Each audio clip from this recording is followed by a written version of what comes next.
बोलो जयकारा, बोल मेरे श्री गुरु महाराज की जय। सौभाग्यशाली गुरुमुखो, संत महात्माओं का संसार में आने का प्रयोजन परमार्थ परोपकार के लिए हुआ करता है।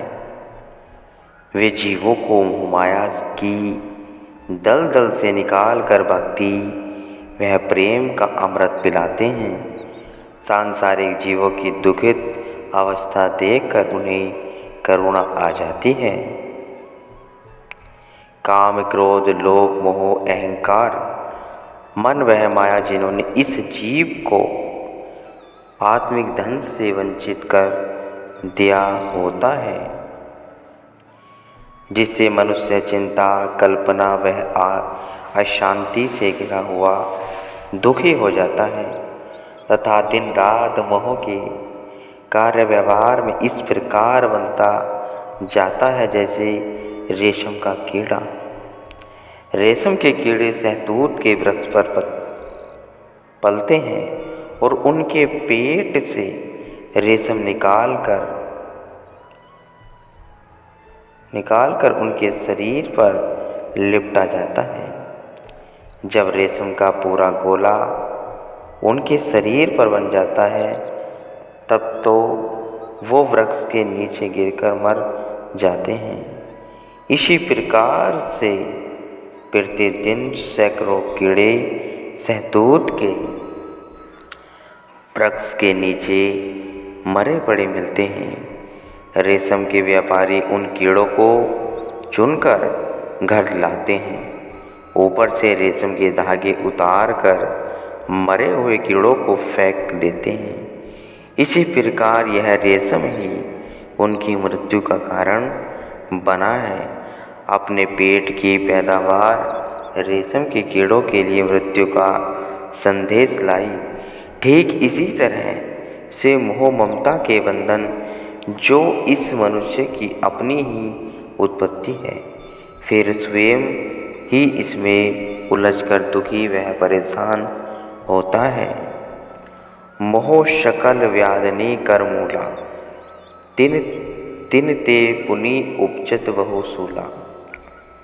यह मोह ही सब दुखों का घर है और इस मोह का जाल दिन प्रतिदिन इतना लंबा होता जाता है, मनुष्य उतना ही ज़्यादा इसमें आसक्त होता जाता है। कुटुंब, परिवार, रिश्ते नातों का मोह, मकान वह धन का मोह आदि सब का परिणाम दुखदाई है। मनुष्य ही इस दुखी अवस्था को देखकर संत सत्पुरुष इस मोह बंधन से उसे मुक्त कराने की कोशिश करते हैं। इसी विषय पर नीचे एक दृष्टांत दिया जा रहा है। किसी नगर में एक सेठ रहता था जिसके 2 लड़के थे। उसका व्यावहारिक क्षेत्र दिन प्रतिदिन विस्मित हुआ जा रहा था। कितने बड़े बड़े नगरों में सेठ की दुकानें थी। कहीं से लाभ की सूचना आ रही है तो कहीं से हानि का तार।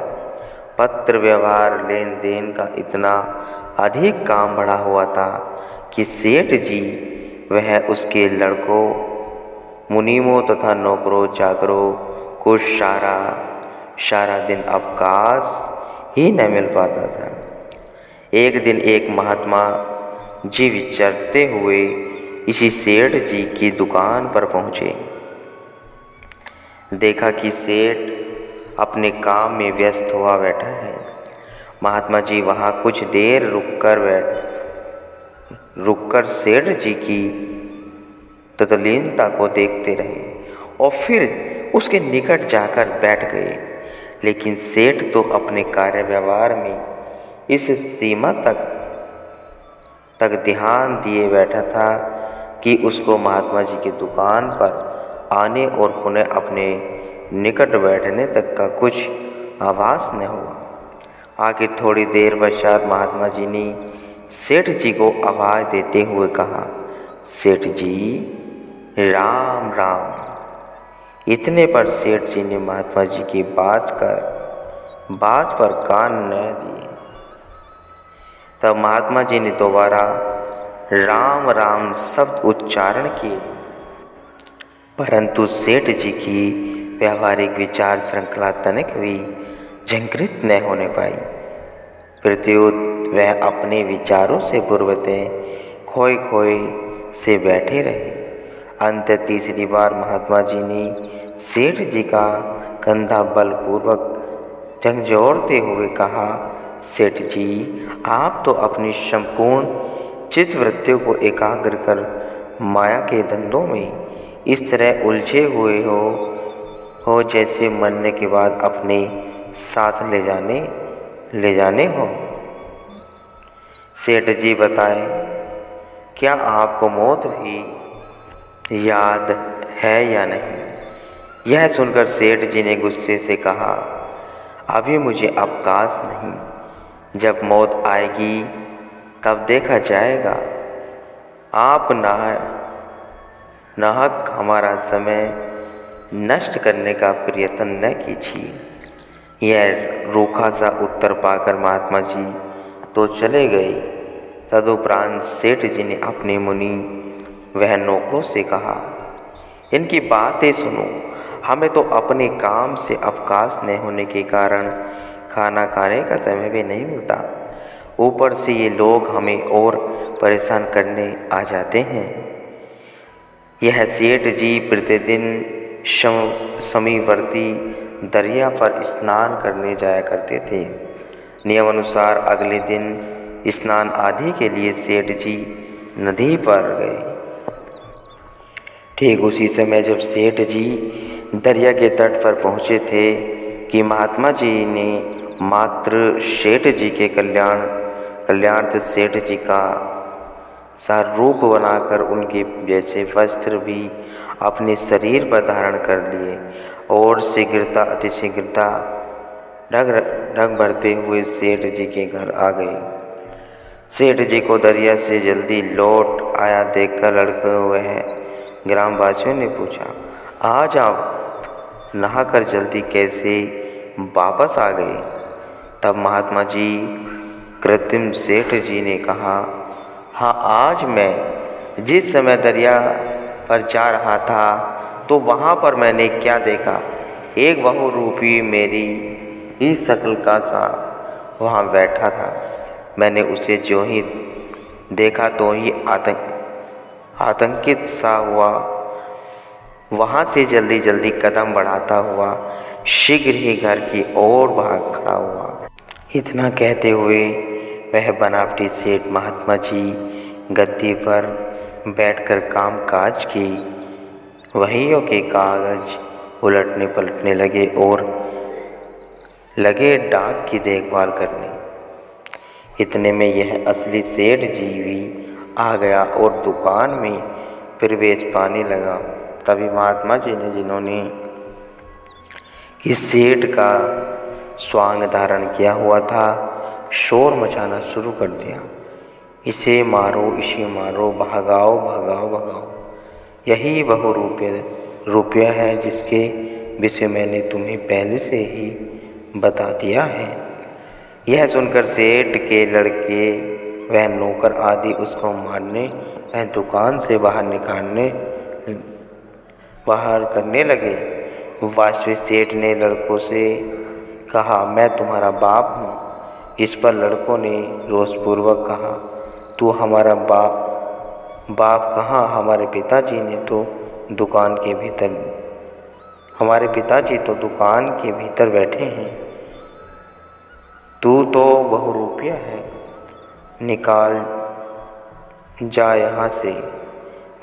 यहाँ से। असली सेठ ने लड़कों से कहा, मैंने आपको पढ़ाया लिखाया और तुम्हें इस कार्य व्यवहार की प्रणाली में पारंगत किया है, फिर तुम्हारे विवाह किए और तुम को ही उन सब बातों का बदला मुझे इस रूप में दे रहे हो कि बुढ़ापे में मेरे अपने ही बनाए घर में अब मेरा रहने मात्र तक का भी अधिकार नहीं रहा। तब लड़कों ने गुस्से से गरजते हुए कहा, होश संभाल कर बात करो, तुम्हारे साथ हमारा क्या प्रयोजन और कौन सी परिजनता रिश्तेदारी, बल्कि तूने तो हमारे पिताजी के शक्ल का स्वांग बनाकर हमें ठगने का षड्यंत्र रच रखा है। इन सब की बातें सुनकर महात्मा जी अंदर से उठकर आए और कृत्रिम क्रोध वह प्रभुता मिक्स शब्दों में असली सेठ जी से कहने लगे, यह तो मेरा घर है, यह लड़के वह दुकान भी तो मेरी ही है, तुम्हारी कैसी? बता तो सही कि तू कौन है और यहाँ किस प्रयोजन से आया है। प्रत्युत्तर में असली सेठ जी ने कहा, आपका घर वह, ये लड़के आपके कैसे? यह घर वह, ये लड़के मेरी ही संतान है। आखिर जब असली सेठ जी उन सब के समक्ष दाल न गली अर्थात उसकी किसी ने एक न सुनी, तो वह सब ओर से निराश होकर न्यायालय में जा पहुंचा और रिपोर्ट लिखवा ली। उसकी अपील को सुनकर न्यायाधीश ने उसके घर से दूसरे सेठ जी को, जो बनावटी भेष में था, वह बुलाया और वह न्यायाधीश में आ पहुंचा। इसके आने पर न्यायाधीश के आश्चर्य का ठिकाना न रहा। कभी एक के मुंह देखता तो कभी दूसरे को, दोनों की शक्ल व रंग रूप एक सा। बेचारा न्यायाधीश क्या निर्णय दे और किस असली सेठ ठहराए। आखिर उसने बनावटी सेठ से पूछा, क्या वहाँ घर और पुत्र आदि तुम्हारे हैं, या कि इसके? सच सच बताओ, क्योंकि असली सेठ ने तो पहले ही सब रिपोर्ट लिखवा दी थी और वह परेशान व दुखी भी तो जान पड़ता था। न्यायाधीश के पूछने पर बनावटी सेठ जी ने कहा, अच्छा, यदि यह कहता है कि इस घर का मालिक मैं हूँ, तो यह बता देवे कि बड़े लड़के और छोटे लड़के के विवाह पर कितनी कितनी धनराशि व्यय हुई थी। यह सुनकर असली सेठ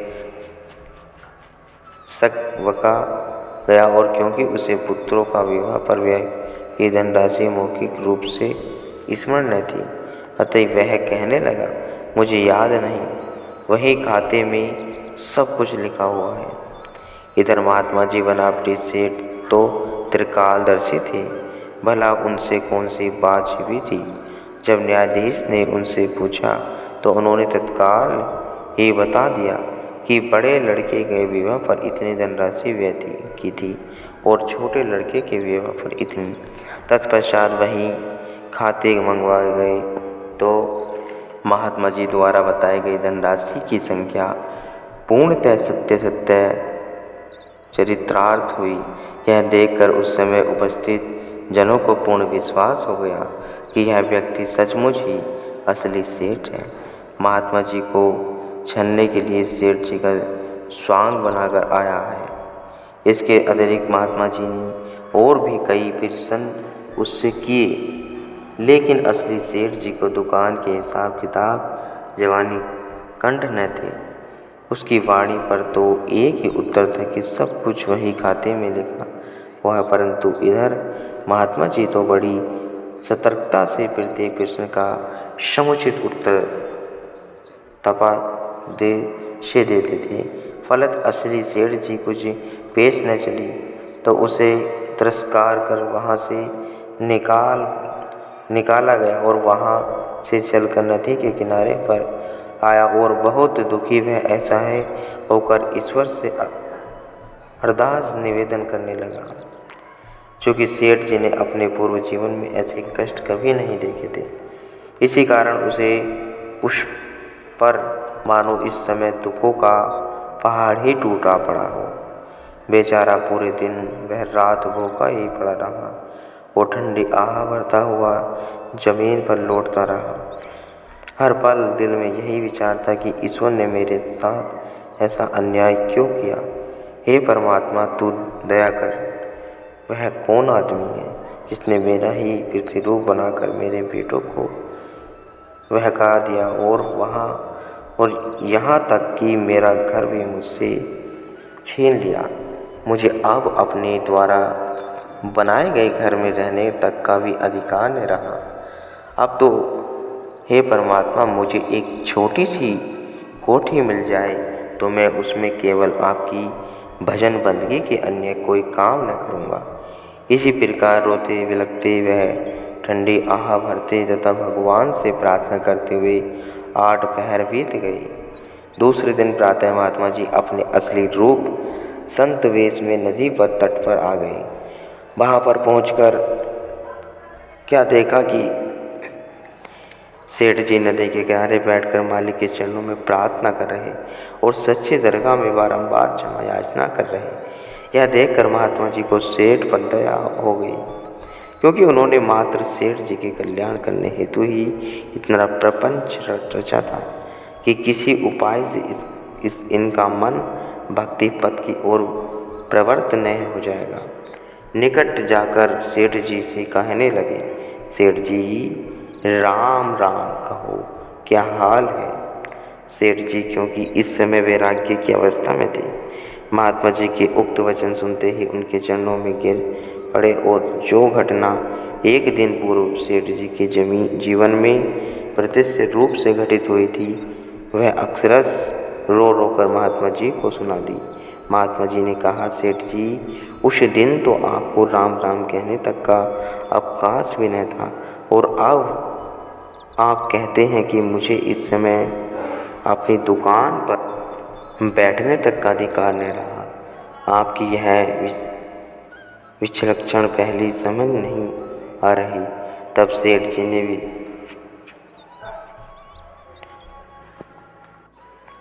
निश्वास छोड़ते हुए कहा, महाराज वस्तुतः कुछ ऐसी परिस्थिति बन गई कि जिस कारण मुझे सिवाय ईश्वर के कुछ अच्छा नहीं लगता।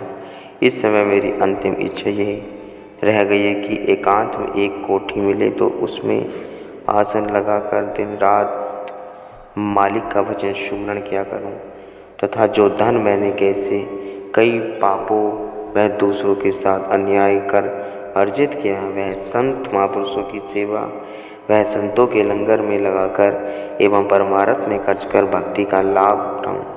अब तो महात्मा जी आप कृपा करें जिससे मुझे घर में थोड़ी सी जगह मिल जाए और साथ ही मिल जाए तो रोटी पेट भरने के लिए। महात्मा जी ने मुस्कुराते हुए कहा, 2-3 दिन पूर्व तो आपको मौत तक भी याद न थी और तुम कहते कि हमें तो अवकाश नहीं, जब मौत आएगी तब देखा जाएगा। आप हमारा कीमती समय खराब करने का कष्ट न करें। लेकिन अब तो तुम इस समय बिल्कुल ही पहली स्थिति के विपरीत वीतरागियों के भांति हमें से बातें कर रहे हो कि मुझे संसार की किसी वस्तु की इच्छा नहीं, केवल भजन भक्ति ही करनी है। तो यह तो ठीक है कि घर वालों को रुष्ट हो जाने से तुम्हें वैराग्य हो गया, परंतु जब तुम दुकान पर जाओ, घर के सामानों व परिजनों की ओर ध्यान दोगे, तब इस समय तुम जो त्याग की बातें कर रहे हो, फिर उस समय तुम्हारी यह त्याग में बातें पंख फैला करने मालूम कहाँ उड़ान भर